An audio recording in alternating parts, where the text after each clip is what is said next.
Venez, chantons avec allégresse à l'Éternel.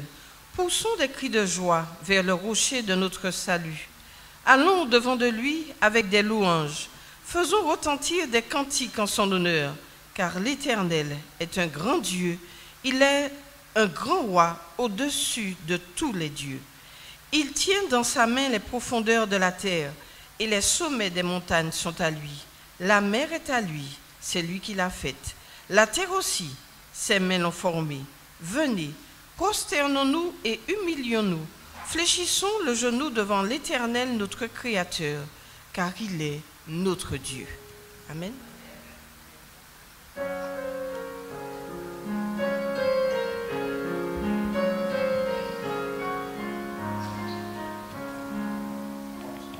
Dieu, créateur de la terre et des cieux, nous glorifions ton saint nom. Gloire à Jésus, sauveur et roi des cieux, à l'Esprit consolateur. À toi le roi et la louange, à toi le règne et l'autorité, la révérence et la puissance, l'adoration t'appartiennent à jamais. À toi la gloire et la louange, à toi le règne et l'autorité, la révérence et la puissance, l'adoration t'appartiennent à jamais.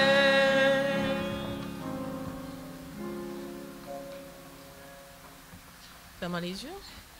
Que l'Éternel nous bénisse et qu'il nous garde et qu'il nous comble de ses bienfaits. Que mes paroles en ce jour puissent venir de toi et de toi seul, Seigneur. Amen.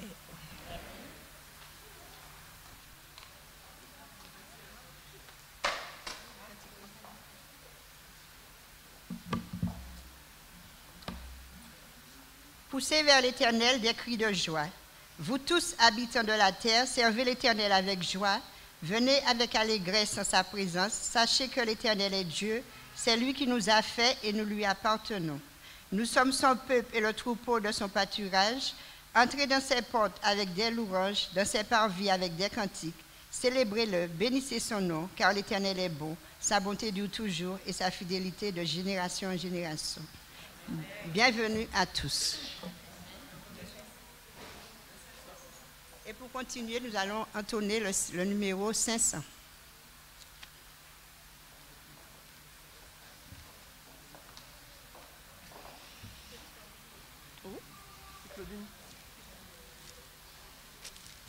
Jésus, je te suivrai partout.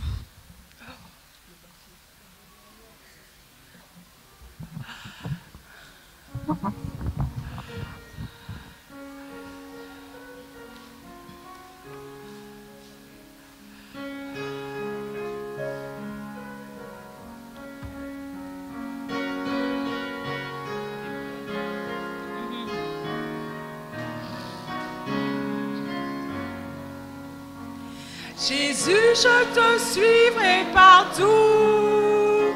Jésus, je te suivrai partout. Soit dans la tristesse, soit dans l'allégresse. Jésus, je te suivrai partout. Jésus, je te suivrai partout. Jésus, je te suivrai toujours. Preuve amont de la mer est profonde, Jésus, je te suivrai toujours. Je te suivrai jusqu'aujourd'hui. Je te suivrai dès aujourd'hui. Si mon âme affranchie vivra de ta vie, je te suivrai jusqu'aujourd'hui. Je te suivrai jusqu'au bout. Je te suivrai jusqu'au bout. Si pour moi tu plaides, Seigneur, si tu m'aides, je te suivrai jusqu'au bout. Merci.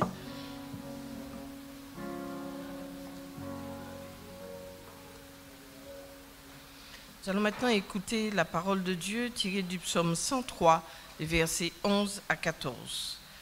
Mais autant les cieux sont élevés au-dessus de la terre, autant sa bonté est grande pour ceux qui le craignent.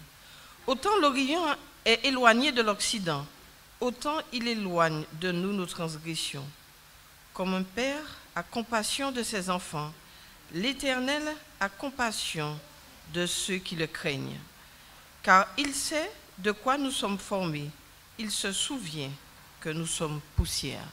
Que Dieu bénisse la lecture de sa parole dans nos cœurs, et avant de nous mettre à genoux, nous allons entonner les paroles du chant qui nous dit « Maître, à tes pieds, je m'incline ».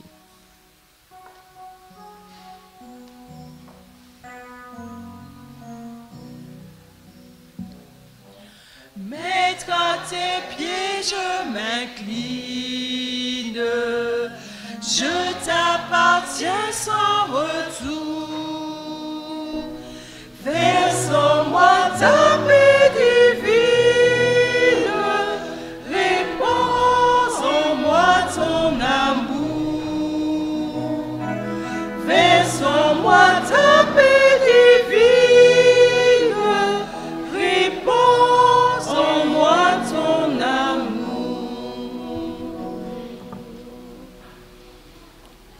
Merci, bon Père, de ce que tu nous as permis de nous rassembler ici dans ta maison. Merci de ce que tu nous as accordé la vie.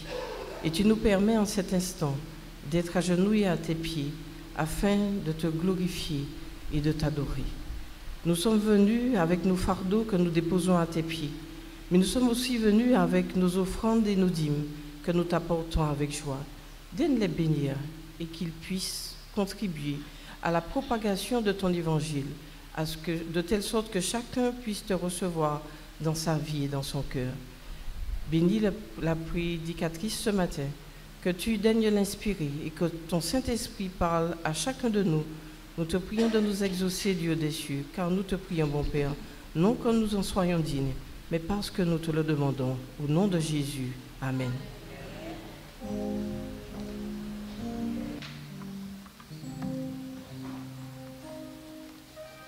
Dieu de bonté, exauce ma prière, écoute mon cœur. Amen.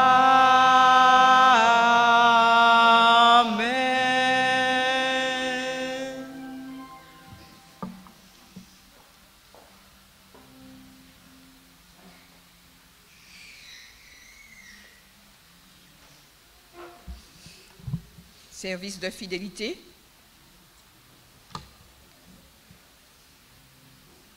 Le sacrifice de soi est à la base du plan du salut. Jésus quitta le ciel et se fit pauvre afin que par sa pauvreté, nous fussions enrichis. Tous ceux qui ont part au salut qui leur a été acquis par le sacrifice incommensurable du Fils du Dieu suivront l'exemple divin. C'est tiré du livre Témoignages pour l'Église, volume numéro 1, page 421. Alors que les diacres passeront recueillir la dîme et les offrandes, l'Assemblée entonnera le chant approprié.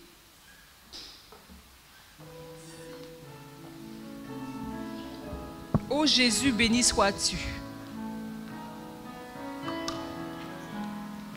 Ô Jésus, béni sois-tu. Tout me vient de toi, ô Seigneur, merci. Éternel, que de nos dons monte un doux parfum jusque dans Sion. Ô bon Père, merci pour le don de Jésus. Nous la vie, tu nous bénis, ô Seigneur, merci. Béni soit Jésus ton nom, Ici maintenant nous t'exaltons, vers toi s'élève le chant de nos cœurs reconnaissants. Oh mon Père, merci pour le don de Jésus, pour la vie tu nous bénis. Ô Seigneur, merci. Oh mon Père, Oh Seigneur, merci. pour le nom de Jésus, pour la vie tu nous bénis. Ô Seigneur, merci. Juste une dernière annonce. La semaine prochaine, si Dieu veut, samedi prochain, si Dieu veut, au moment du culte, nous aurons 3 investitures avec 3 éclaireurs dans notre église. Donc, les éclaireurs, n'oubliez pas de mettre votre tenue de gala pour les accompagner. D'accord? Et les aventuriers aussi. Samedi prochain, si Dieu veut, il y aura une investiture pour 3 de nos éclaireurs et aventuriers. Alissa, Nayeli ainsi que Loralis, voilà, précisément, au moment du culte. Donc les éclaireurs et les aspirants chefs guides et tous les moniteurs sont priés de se mettre en tenue pour pouvoir les accompagner. Merci beaucoup. Nous passons maintenant au moment de l'histoire. Te ressembler Jésus. Le numéro 61 si vous l'avez.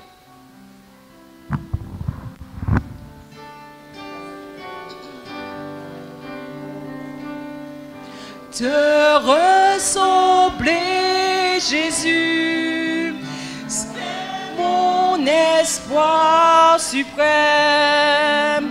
Penser, agir, aimer, toujours plus comme toi. Te ressembler, Jésus, c'est mon espoir suprême. Par ton esprit en moi, semblable à toi. Bonjour les plus grands. Bonjour les moins grands. En fait, moi, je préfère regarder par là, ça fait moins peur. Ok, alors, c'est tout ce qu'on a comme enfant? L'île Driss.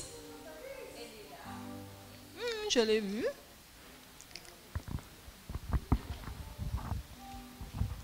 Bienvenue Iris à l'histoire des enfants. C'est bien. Les petites visiteuses peuvent venir aussi si elles veulent. Raphaël, elles peuvent venir si elles veulent, ça ne me gêne pas. Au contraire. Joshua, tu te crois trop grand? D'accord. Ok. Est-ce que vous savez ce que ça veut dire être honnête? Ça veut dire d'être gentil.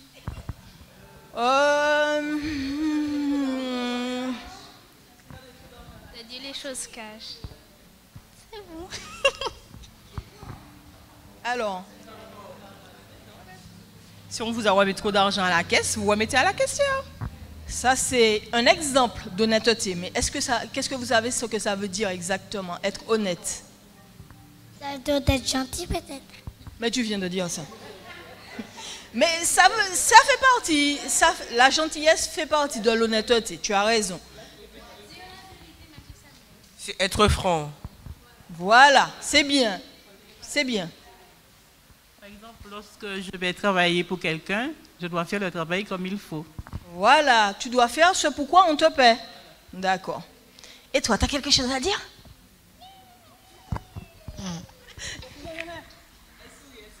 Elle fait déjà sa star. Hein. Ok. Alors, un jour, un roi se promenait avec son fils. Un roi se promenait avec son fils. Où est ton fils? Voilà. Alors, ils vont m'aider, mais en fait, ils ne connaissent pas du tout l'histoire. C'est pendant que je vais raconter qu'ils vont essayer de mimer. Alors, un jour, un roi se promenait avec son fils. Eh ben voilà. Et alors, le fils demande au père, mais où va-t-on? Qu'est-ce qu'on va faire? Alors le père lui dit, ne t'inquiète pas, moi je veux trouver un homme honnête pour diriger mes finances. Je cherche un ministre des Finances. Alors le père dépose le sac d'argent au milieu de la route. Voilà. Et ils vont se cacher derrière un buisson. Alors un premier homme s'avance, ou une première femme? Non, pas Alissa. Alors vas-y, mon grand, vas-y. Alors il se promène, qu'est-ce que tu fais? Qu'est-ce que tu fais? Tu as trouvé un sac d'argent à terre, qu'est-ce que tu fais? Ah ben oui. Alors, il trouve un sac d'argent à terre, il se dit, waouh, voilà mon affaire, je vais pouvoir m'acheter plein de choses, ce coup pour qu'on puisse voir qu'il y a de l'argent, voilà. Alors le roi et son fils qui étaient cachés derrière le buisson, sortent tout à coup du buisson. Et l'homme commence à bégayer, Monseigneur, mais je voulais vous ramener les sous, hein. Je ne voulais pas prendre, je vous assure, je voulais vous ramener les sous. Et j'attendais votre retour. Alors le roi lui dit, mais je suis là, donne-moi mon sac d'argent. Voilà. Alors lui, il est malin, il croit que le roi l'a cru. Alors il fait, mais Monseigneur, je vous ai sauvé votre argent, vous pouvez me donner une petite pièce. Alors le roi cherche la plus petite pièce de son sac et lui donne la plus petite pièce de son sac. Et pendant toute la journée, voilà, c'est tout ce que tu mérites. Parce que le roi, qu'est-ce qu'il cherchait?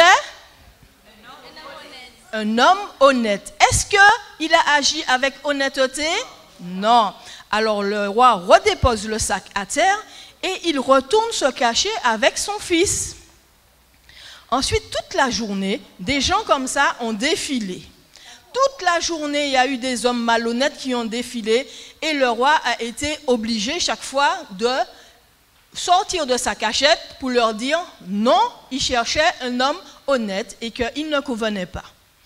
Ensuite, à la fin de la journée, attention à elle, attention à ton pied. Alors, à la fin de la journée, laisse-la faire sa scène quand même. Vas-y, Iris.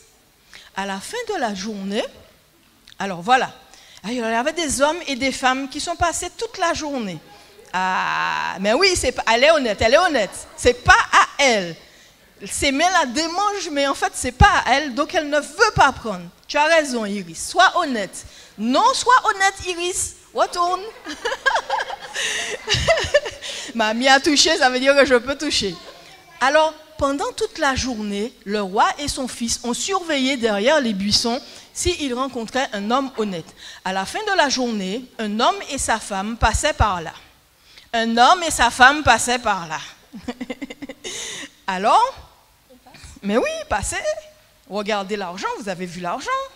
Alors, ils se disent, mais il y a quelqu'un qui a perdu son argent. À votre avis, qu'est-ce qu'ils ont fait? Il faut prendre. Chercher la personne à qui ça appartient. Voilà, ils ont récupéré l'argent et ils se sont mis debout en se disant, on va attendre à qui appartient cet argent. Et puis, la femme, puisque les femmes sont plus intelligentes que les hommes, non, je ne pouvais pas laisser passer ça quand même. Alors, elle dit à son mari, mais tu sais, n'importe qui peut venir réclamer l'argent. Ce qu'on va faire, on va se cacher derrière un buisson, avec l'argent bien sûr, et on va surveiller si quelqu'un revient chercher son argent. Le roi et son fils, en entendant ces paroles, sont sortis. Le roi et son fils, en entendant, sont sortis et ont appelé cet homme et sa femme. Et à votre avis, qu'est-ce qu'il a fait le roi? Il les a grondés ou pas? Il les a remerciés. Et il a dit à l'homme, tu seras à partir d'aujourd'hui mon ministre des Finances parce que tu as été honnête. Alors, quelle que soit la situation, merci beaucoup, vous pouvez vous asseoir, merci à mes acteurs. Vous pouvez vous asseoir. Alors, quelle que soit la situation, par exemple, au bazar Fladin, au lieu de vous remettre 5 €, on vous remet 10 €, qu'est-ce que vous devez faire? On va lui remettre les sous. D'accord. On va... Mais, Preston, on lui remet les sous, d'accord? Et puis, il ne faut pas mentir non plus. Ça fait partie de l'honnêteté. Alors, cherchons dans Exode 20, verset 15, ce que nous dit la Bible. Parce que qu'est-ce qu'il faisait là, en prenant l'argent, chaque fois? Qu'est-ce qu'il commettait? Voilà, il commettait un vol. Alors, cherchons dans Exode 20, verset 15, ce que nous dit la Bible.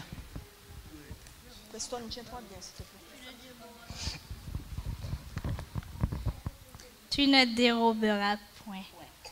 Tu ne déroberas point. Alors, nous allons maintenant... Alors, est-ce que vous savez ce que ça veut dire dérober? Ah ben voilà, je me disais bien. Ça veut dire qu'il ne faut pas voler. Tiens-toi bien, s'il te plaît. Ça veut dire qu'il ne faut pas voler. D'accord? Est-ce que tu as compris maintenant? Oui. Ça veut dire qu'il ne faut pas voler. Alors, nous allons maintenant nous tenir debout pour prier.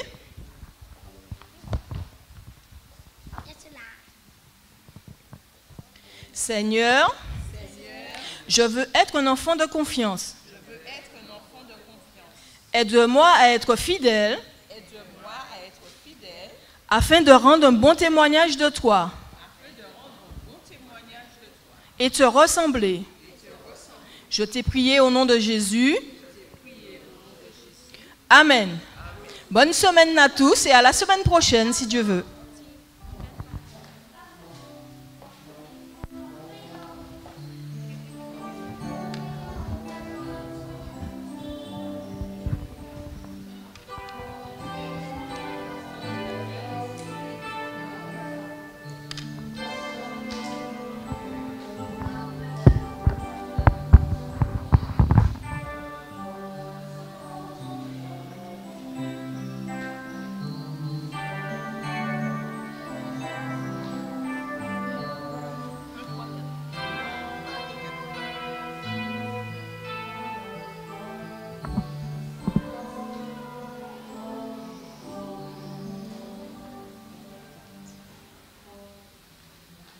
Nous vous proposons maintenant le numéro 101, la première, la troisième et la quatrième strophe. Le 101 du cantique hymne et louange. La première, la troisième et la quatrième strophe.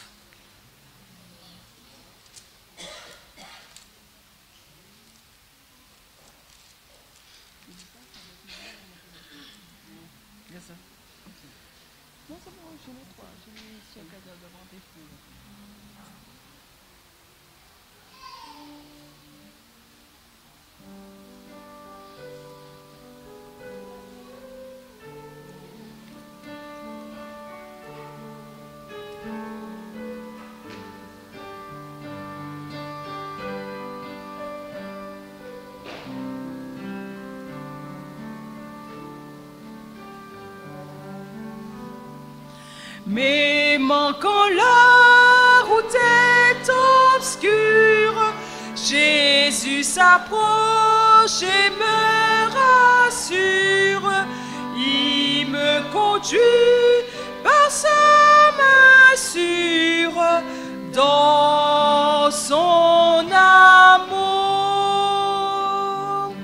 Même pendant les jours d'orage, quand mon ciel n'est qu'un noir nuage, Jésus me sauve du naufrage dans son amour. Même dans le monde où tout passe, où tout comme un rêve s'efface, dans son cœur Jésus me fait place, dans son amour.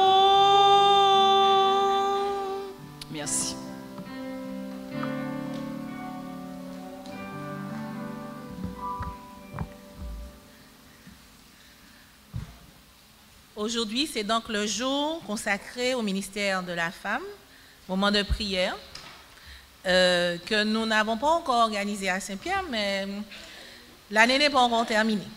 On trouvera le moyen de le faire. Donc, ce mois de mars, c'est un mois spécial, n'est-ce pas? Puisque c'est non seulement le mois où on trouve la journée consacrée à la femme, le 8 mars, mais aussi depuis quelques années, demain, il semblerait qu'il faut qu'on fasse une fête des grands-mères. Donc, il y a au moins 2 dates spéciales et spécifiques dans le mois de mars consacrées à la femme. Mais nous, en tant que chrétiens, sachant que Jésus ne fait pas exception de sexe, donc tous les jours sont consacrés et aux hommes, et aux femmes, et aux enfants, et aux grandes personnes, etc., etc. Cependant, nous allons quand même profiter de cette occasion, mesdames, messieurs, vous pouvez rester, hein, c'est bon pour vous aussi. Et puis, nous allons mener une réflexion autour d'un homme, qui a eu à faire de grandes choses dans la Bible, tout simplement parce qu'il a placé sa confiance en Jésus. Je vais donc demander à quelqu'un de me prendre sa Bible dans 1 Roi 18, les versets 30 à 39. Alors, si quelqu'un veut bien lire, 1 Roi 18, 30 à 39.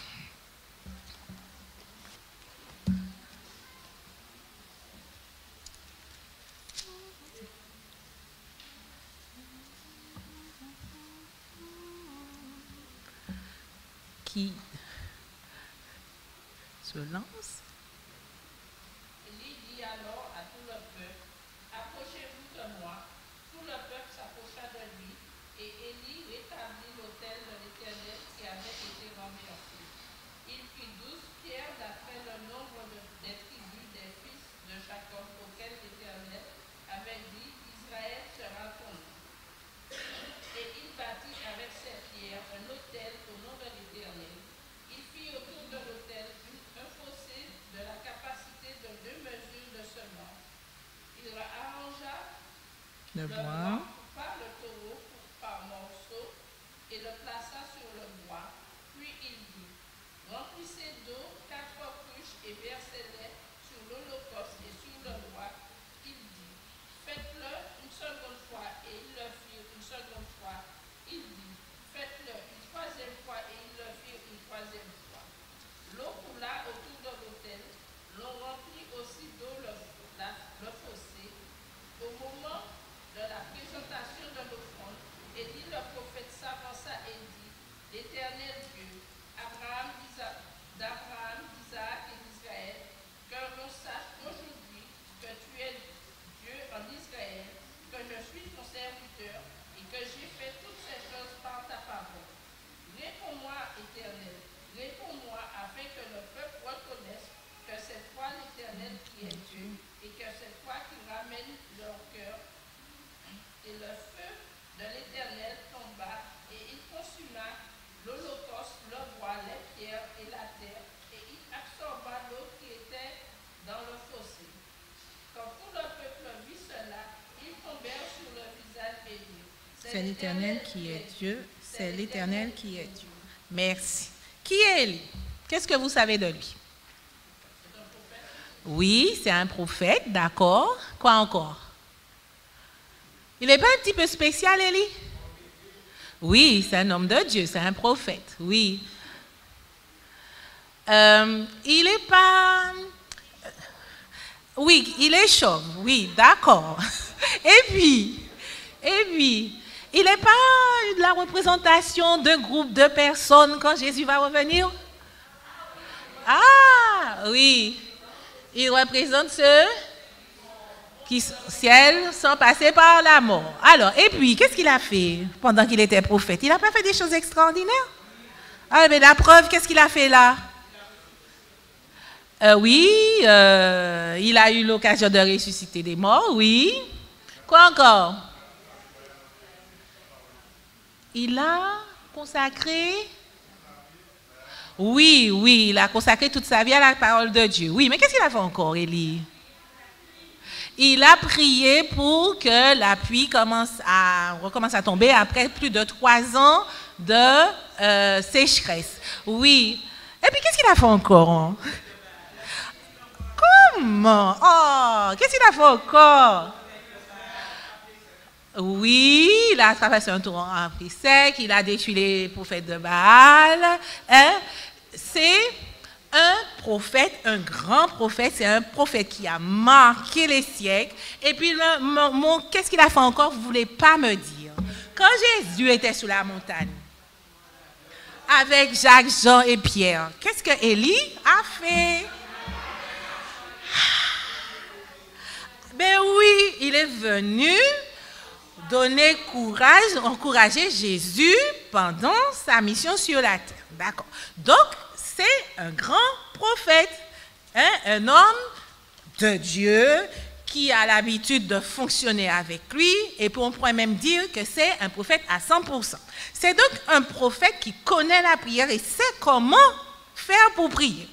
Donc, dans ce que nous avons lu dans 1 Roi 19, nous voyons qu'Élie fait une prière très courte et que l'Éternel répond. Et que l'Éternel répond avec force, n'est-ce pas?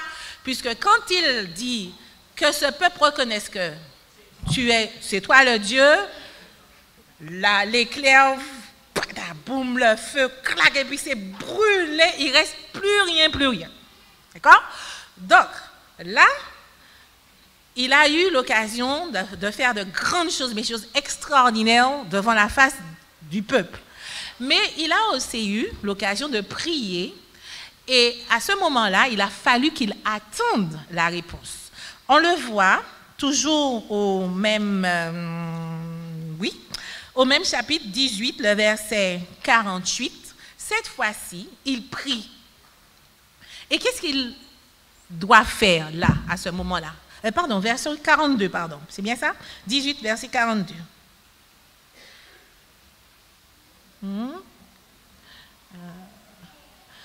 Alors, on va aller plus vite. On va prendre la dernière partie du verset 49. Élie dit, retourne 7 fois. Et à la 7e fois, qu'est-ce qui s'est passé? À ce moment-là, il a vu un petit nuage qui ressemblait à une main, qui grossissait, qui venait avec la pluie. Donc, il a fallu qu'Élie prie pendant 7 fois, demande à son serviteur d'aller voir si la pluie arrive. Donc, il y a une prière, il y a des prières où Dieu répond tout de suite de manière parfois extraordinaire, miraculeuse, mais il y a aussi des prières où il faut attendre et persévérer. Comme je vous le disais tout à l'heure, Élie, c'est un grand prophète qui a fait des choses extraordinaires que l'Éternel a utilisées. Il savait donc comment prier, comment demander, comment persévérer, et il savait surtout comment attendre. D'accord? Il y a des moments dans notre vie où des fois, quand on prie, on n'a pas encore fini de prier, que la réponse est déjà là. N'est-ce pas? Et puis il y a des moments dans la vie, on prie, et on se rend compte qu'on a prié parce que quelqu'un était malade, ça ne va pas mieux. On a prié parce qu'on voulait un travail, mais c'est ce travail-là qu'on voulait, on ne l'a pas eu. Il y a des moments comme ça où on aurait dit que Dieu ne répond pas. Donc, on pourrait à ce moment-là penser que comme on n'est pas Élie, comme on n'est pas... Donc Dieu n'a pas répondu à notre prière. Eh bien non. Ce n'est pas forcément vrai, puisque nous savons pertinemment que Dieu peut répondre oui, Dieu peut répondre non, et Dieu peut aussi répondre attends, tout simplement. Hein? D'accord. Donc, ici, il y a des raisons de penser qu'on ne peut pas se comparer à Élie. Il y a au moins une raison sur laquelle, une expérience qu'Élie a menée, qui peut nous arriver, hélas, tous, tout simplement parce qu'on est sur la terre et que dans la vie, il y a des moments difficiles. Et Élie, lui, il va connaître ce moment-là après l'extraordinaire mouvement qu'il a connu où il a fait comprendre au peuple d'Israël que c'est Dieu qui était Dieu. Il a permis au roi d'Israël d'arriver chez lui sans perdre son chemin parce qu'il pleuvait, etc. Donc Dieu l'a utilisé et a fait de grands miracles. Mais il se trouve qu'après, généralement, quand on fait un gros effort physique et émotionnel, on se sent fatigué et même parfois, vous avez la dépression. Vous êtes tellement fatigué, vous êtes tellement dépensé que vous êtes dans une situation où vous êtes là et puis vous n'arrivez plus à penser, vous n'arrivez plus à gérer. Et il se trouve tout simplement que Élie a eu à subir, comme nous, des fois, ce moment-là. Alors, qu'est-ce qui s'est passé? C'est très simple. Quand Élie a accompagné le roi Akab dans la ville où il avait sa maison parce qu'il pleuvait trop et qu'il risquait de se faire mal, il s'est donc endormi. Mais le roi Akab, quand il est arrivé dans son palais, il a été raconté ce qui s'est passé à Jézabel. Et vous pensez bien que Jézabel n'était pas contente. Alors, qu'est-ce que Jézabel avait décidé de faire concernant Élie? De le tuer. Et Jézabel dit donc à tous ceux qui sont autour d'eux, si vous trouvez Élie, dites à Élie, plie ta pitrice, si je te tombe dessus, tu vas mourir. Élie, lui, était à l'entrée de la ville en train de dormir. Le messager arrive, le réveille en sursaut et lui dit, tu vas mourir. Alors là, catastrophe. Catastrophe, catastrophe. Ça a été le début de la dépression. Parfois, la dépression peut venir d'un choc émotionnel, de quelque chose qu'on n'attendait pas, d'un accident, et puis le corps réagit comme ça. Ou encore, par moment, ça s'installe petit à petit, et puis on constate que on sent qu'il y a quelque chose qui ne va pas, et puis on est là, et puis ça dure, et il nous faut attendre parfois beaucoup de temps avant de réaliser que nous sommes en dépression. Quand Élie, fatigué, en train de dormir, essayant de se reposer, est réveillé en sursaut et qu'il entend que Jézabel veut le tuer, il ne fait qu'une seule et unique chose, il se met debout et puis il commence à courir. Il a pris la fuite. Il a couru, il a marché. Il a tellement marché qu'il a fait 150 kilomètres. Pourquoi il a fait tout ça? Tout simplement parce que il s'est retrouvé là et il ne savait plus, il ne pouvait pas réfléchir, il n'a pas pu réfléchir, il est parti.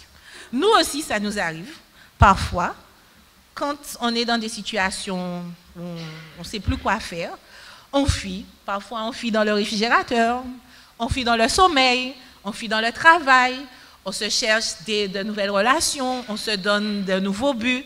Mais tout ça, c'est tout simplement parce que nous sommes en train de fuir.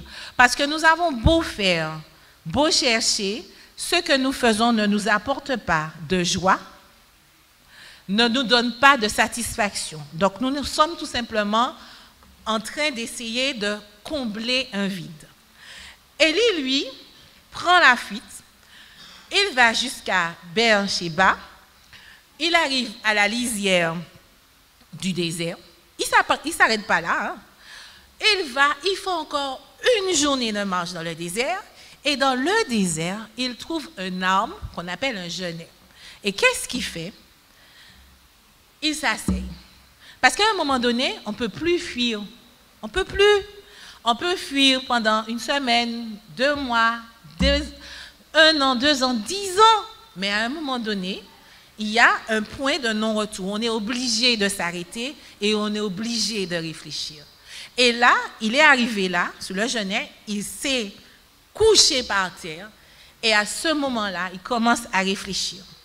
Et il se laisse submerger par la culpabilité. Et il se rend compte que son manque de confiance en Dieu l'a détourné de ce qui aurait pu être une grande occasion de réforme en Israël. Parce que quand le soldat est venu lui dire, Jézabel va te tuer, il aurait pu lui répondre, Jézabel va me tuer moi? Mais je suis le prophète de l'Éternel. Tu as vu ce que l'Éternel a déjà fait. Hein? Dis à Jézabel de venir. Comme ça, elle va voir avec plus de grandeur encore comment le Dieu que je sers est un Dieu puissant. Mais là, à ce moment-là, il a préféré fuir. Donc, quand il réalise ce qu'il a empêché à Israël de faire, il s'enfonce encore plus dans le désespoir. Et puis, il dit, on va regarder dans 1 Roi 19, verset 4, ce qu'il dit. Alors, 1 Roi 19, verset 4, si quelqu'un trouve.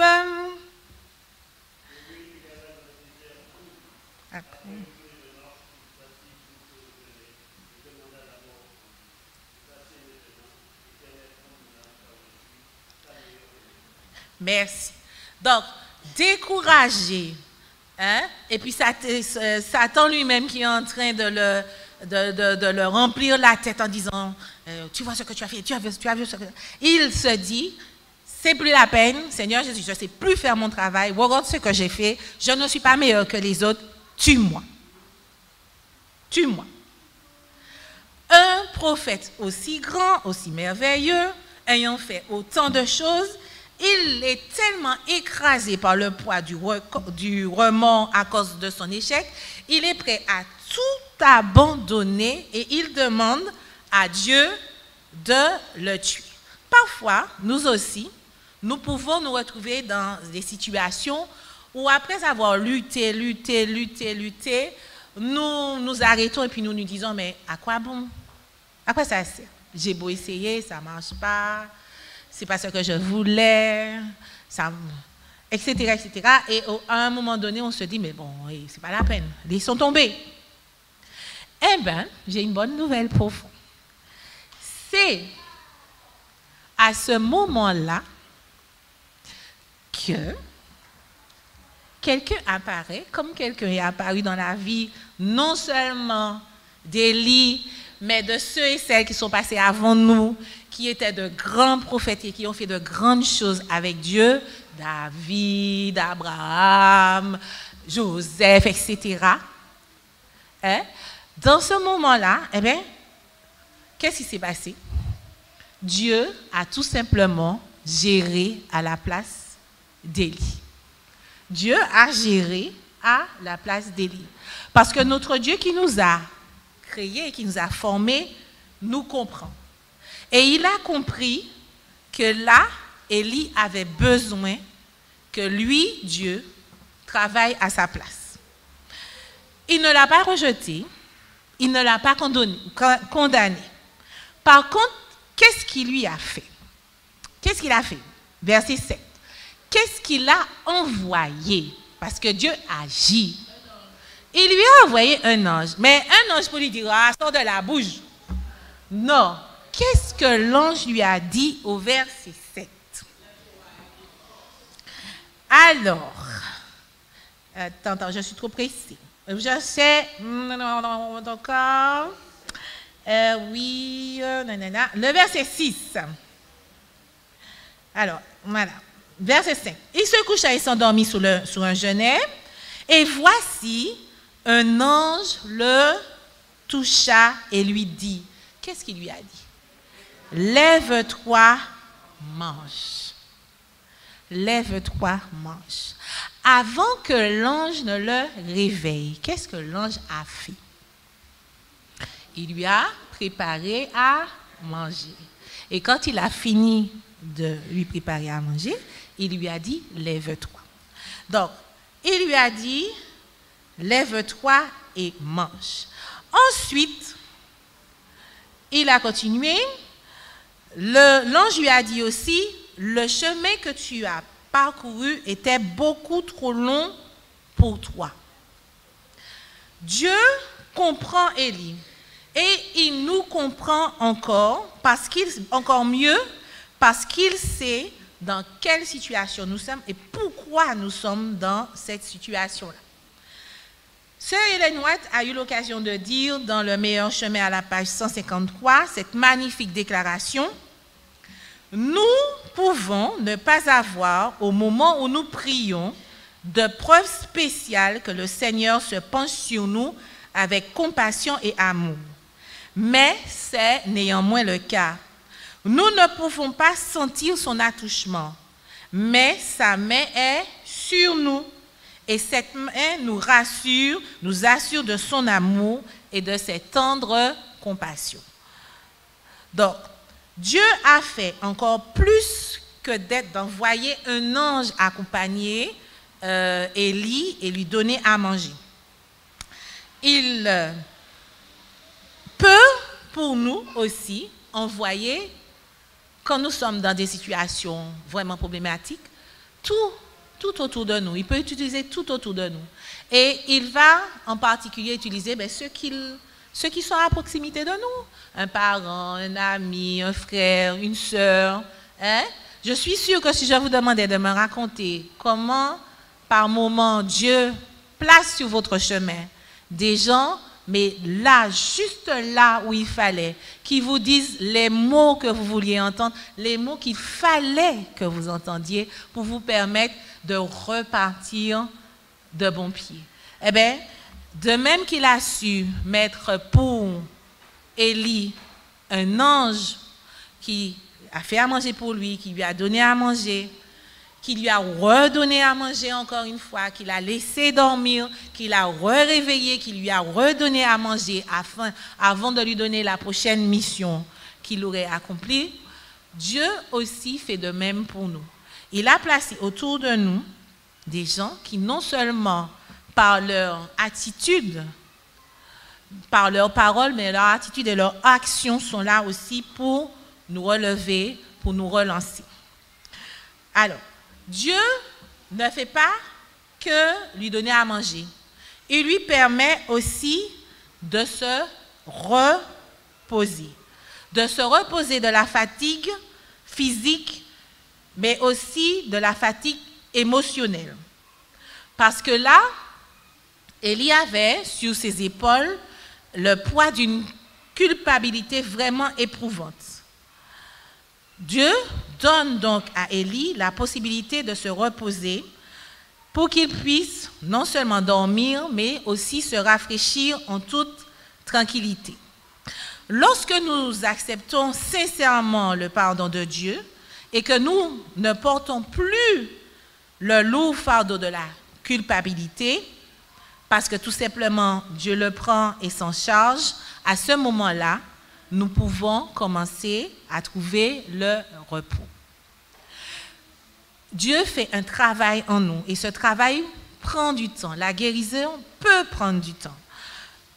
Quand l'ange a donné à manger à Élie, il ne s'est pas mis debout d'un coup et puis il est parti. Hein? Non.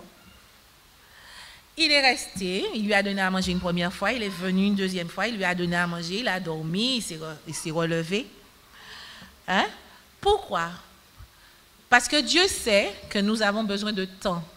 Il sait que nous ne sommes que poussière et que cette poussière a besoin de moments de calme, seul avec Dieu, de moments de temps pour lire la parole, de moments et de temps pour parler avec Dieu.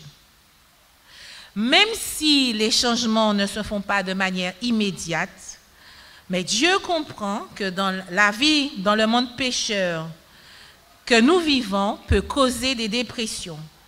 Il connaît notre réflexe à vouloir fuir la douleur.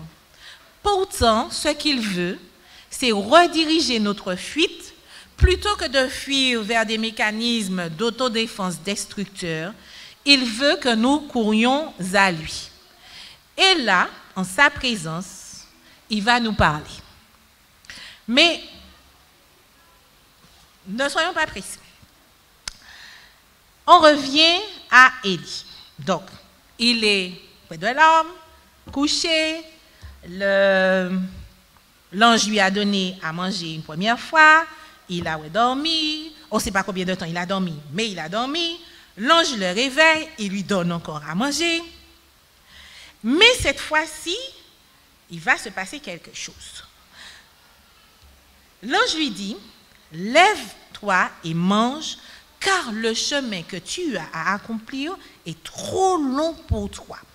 Et avec la nourriture que l'ange lui a donnée, il a pu marcher pendant 40 jours et 40 nuits. Et à ce moment-là, il s'est rendu à la montagne de Dieu, c'est-à-dire au mont Horeb. Élie n'avait pas en lui-même l'énergie nécessaire pour se mettre en route à la rencontre de Dieu. Quand ce fut le moment, pourtant, Dieu lui donna la force d'arriver. Et à ce moment-là, Élie est arrivé au rendez-vous divin. Et à ce moment-là, Dieu voulait qu'il commence à reprendre confiance en lui et qu'il réapprenne tout simplement à attendre avec patience que Dieu lui réponde. Quand il est arrivé à la montagne, Dieu lui a parlé. Mais dans quoi Dieu lui a parlé? Parce que si vous vous souvenez, il est arrivé, effectivement, Dieu est venu à sa rencontre. Il y a eu des événements extraordinaires qui se sont passés à ce moment-là. Des flammes.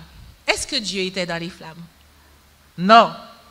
Il y a eu un vent et ce vent, il était tellement puissant que ça a déplacé des pierres.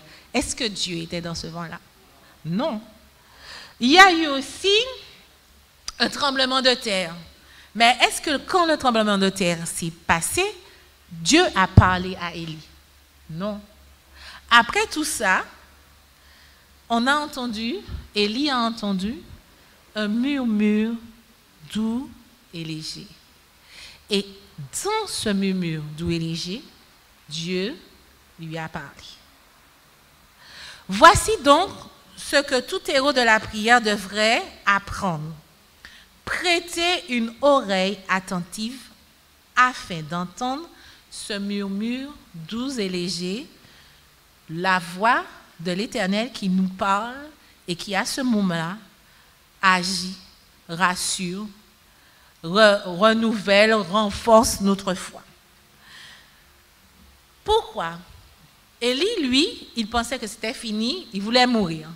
Mais Dieu savait que ce n'était pas fini pour Élie. Parce qu'Élie avait plein de choses à faire après. Et vous savez ce qu'il avait à faire. Il avait des rois à oindre. Il avait son successeur à trouver, Élisée. Il avait encore à être utilisé par Dieu et à faire descendre le feu du ciel. Et surtout, Dieu savait quelle récompense Élie allait avoir. Parce que est-ce qu'il est mort? Non. Et comment il a fait pour monter au ciel? Dans un chariot de feu. Il est monté au ciel dans un chariot de feu. Donc, au moment où Élie était là, pensant que rien ne valait la peine, Dieu voyait déjà plus loin et Dieu savait comment il allait l'utiliser. Donc,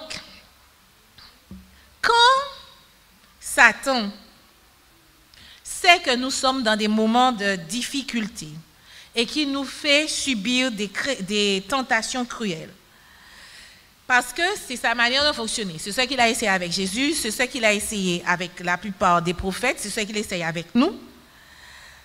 C'est à ce moment-là que Dieu est à côté de nous. Même quand Satan nous assied par le doute et nous rend perplexes vu ce qui se passe autour de nous.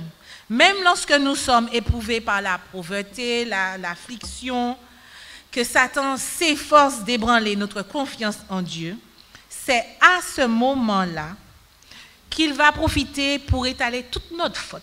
Tout ce qu'on a fait depuis qu'on est bébé, tout ce qu'on a dit, tout ce qu'on a pensé, il remet ça devant nous là, et puis il dit, où fait ça, où fait ça, où fait ça, où fait ça. Oui, vous partez pour dire ça, non, vous partez pour faire ça. Il met ça, il a, et puis ce qu'il veut, c'est encore et encore nous enfoncer et nous conduire à douter et à abandonner. Le découragement peut ébranler la foi la plus solide et affaiblir la volonté la plus ferme.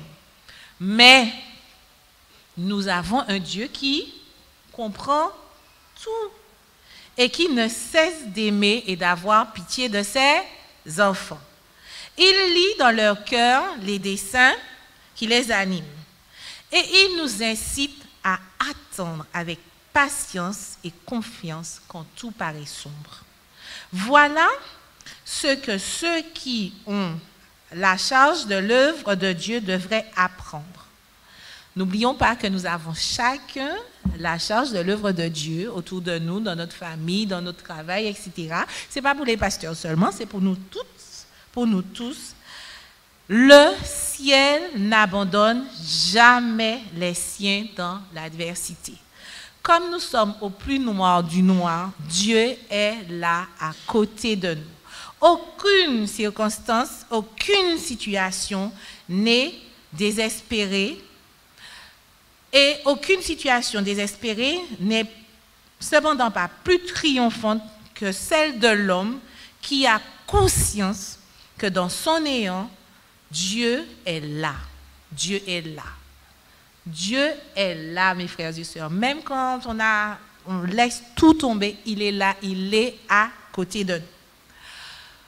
Dans quelle situation sommes-nous à l'heure actuelle? Est-ce que nous sommes les Élie qui étaient sur le mont Carmel et qui demandent à Dieu de faire descendre le feu du ciel pour qu'on puisse dire après « Amen, alléluia, loué soit Dieu » ou encore, est-ce que nous sommes là et puis en train d'écouter la voix de Dieu qui nous parle tout doucement? Ou encore, est-ce que nous sommes en train de fuir et d'agir parce qu'on sait que ça va pas, mais on a peur de s'arrêter et puis de chercher le vrai fond du problème, et puis on s'agite. Et puis on est couché là, et puis on se sent coupable. Quel que soit le stade où nous sommes à l'heure actuelle, en train de louer Dieu, en train de l'écouter, écouter sa voix qui nous parle doucement, ou encore de fuir, parce que n'oublions jamais une chose, il y a de l'espoir. Dieu voit les choses différemment. Dieu comprend. Dieu veut nous libérer de la culpabilité. Il veut utiliser certaines personnes qui nous aideront pratiquement. Il ne manquera pas de nous donner l'énergie nécessaire afin que nous puissions avoir un autre rendez-vous avec lui. De meilleurs jours nous attendent si nous prenons l'habitude d'écouter le murmure doux et léger de Dieu. N'oublions jamais, Dieu comprend, il est prêt à nous bénir aujourd'hui. La seule chose qu'il veut savoir, c'est est-ce que vous êtes prêts?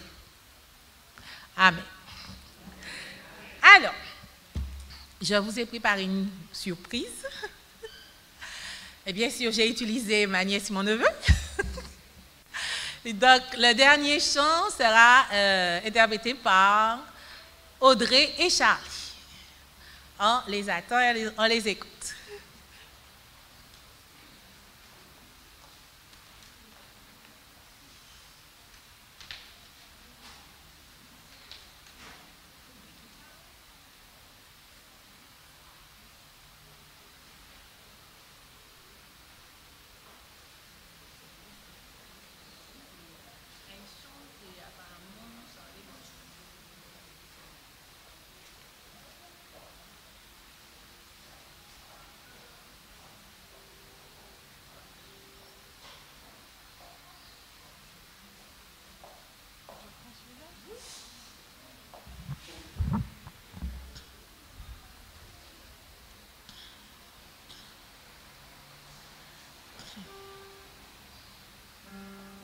Viens à moi, mon enfant.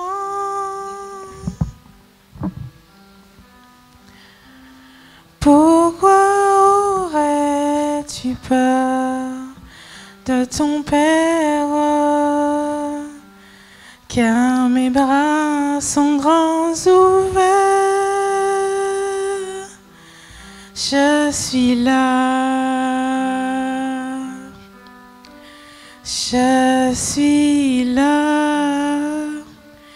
Oui, je vois les larmes dans tes yeux. Je comprends ta douleur. Et j'entends les cris de ton cœur, mon enfant. Mon amour te consolera, car je t'aime infiniment. Alors mets ta confiance en moi, car tout ce que je dis est vrai. Je ne t'abandonnerai jamais. Je ne t'oublierai pas. Je te prendrai dans mes bras.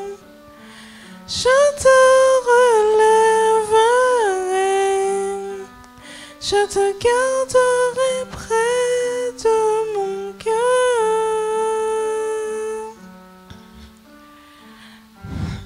Viens à moi, mon enfant.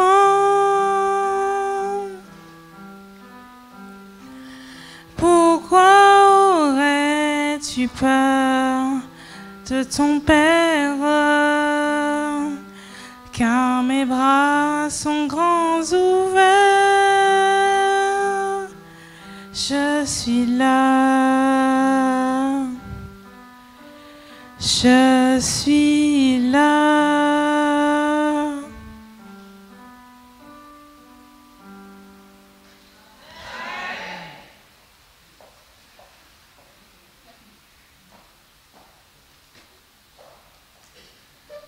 Levons-nous, nous allons prier pour finir.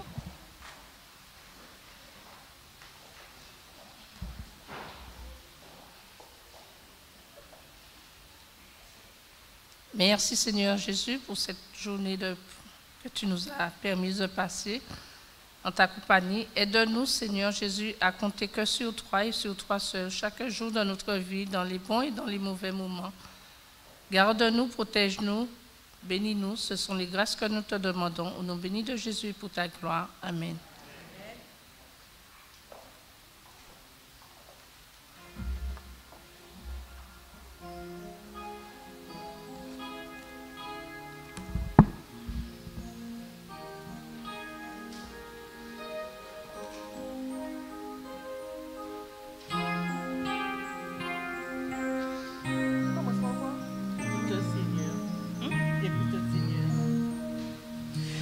Écoute, Seigneur, reçois nos prières.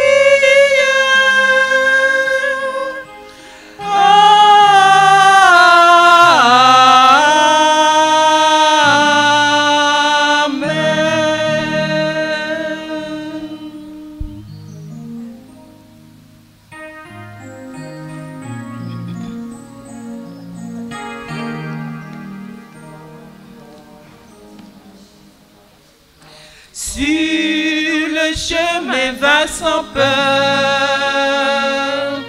car Jésus est devant toi.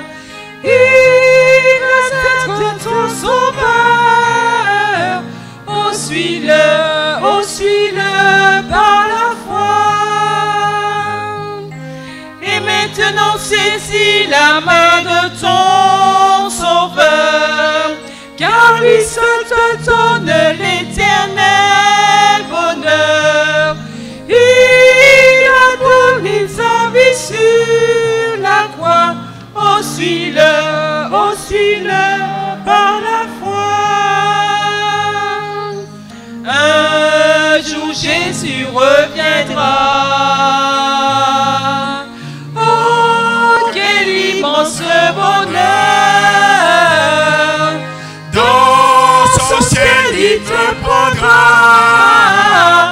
oh suis-le par la foi.